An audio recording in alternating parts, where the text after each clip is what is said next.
Vous vous lancez dans la lecture audio de l'analyse littéraire de l'île des esclaves, célèbre ouvrage de Marivaux. Au fil de cette lecture, vous découvrirez dans un premier temps une brève mise en contexte de l'œuvre et son auteur, Marivaux. Ensuite, un résumé de l'ouvrage vous sera exposé, suivi d'une analyse des personnages et des points clés du roman. Une fois ces différents points abordés, il ne nous restera plus qu'à conclure cette écoute par quelques questions qui pourront alimenter encore davantage votre réflexion. Partie 1. L'auteur. Pierre Carlet de Chamblin de Marivaux naît à Paris en 1688. Il fait des études de droit, mais n'exercera jamais.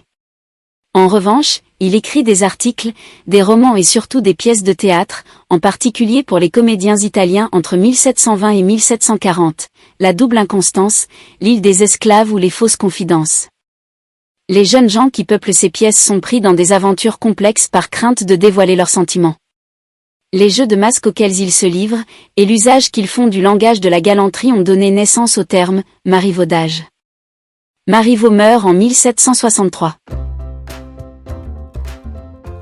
Partie 2. La mise en contexte. Représentée pour la première fois par les comédiens italiens en 1725, L'île des esclaves est une pièce en un acte à la frontière entre plusieurs genres. Les personnages grecs ainsi que la situation tragique évoquent la tragédie, alors que le personnage d'Arlequin, burlesque à souhait, ne laisse aucun doute sur la nature comique de l'action. Marivaux y aborde la question des rapports entre maître et serviteur d'une manière à la fois satirique et sentimentale, sur fond d'utopie. Cette pièce doit être rapprochée des comédies sociales et philosophiques de l'auteur comme L'île de la raison ou encore La colonie. Partie 3. Le résumé. Scène I. On découvre Iphicrate et son esclave Arlequin sur une plage, et on aperçoit quelques maisons. Les deux personnages ont échoué à cet endroit à la suite d'un naufrage. Lorsqu'il le comprend, Iphicrate révèle à Arlequin qu'ils sont sans doute sur l'île des esclaves, lieu de refuge de révoltés athéniens, où la coutume est de tuer les maîtres ou de les réduire en esclavage. Cette situation inquiète Iphicrate et amuse Arlequin, qui a tellement agacé Iphicrate que ce dernier lui court après, une épée à la main. Scène 2. La course est interrompue par un certain Trivelin, accompagné d'une jeune servante appelée Cléantie.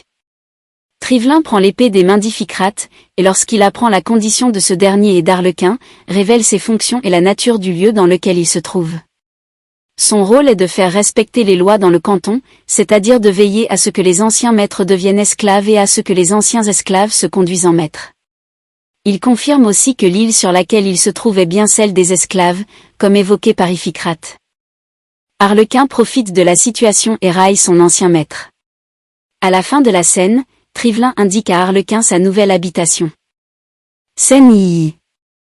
Trivelin se retrouve seul avec Cléantie et sa maîtresse Euphrosine.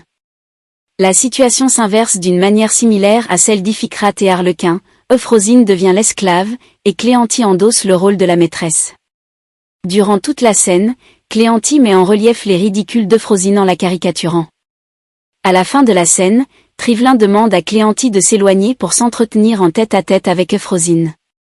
Scène 4.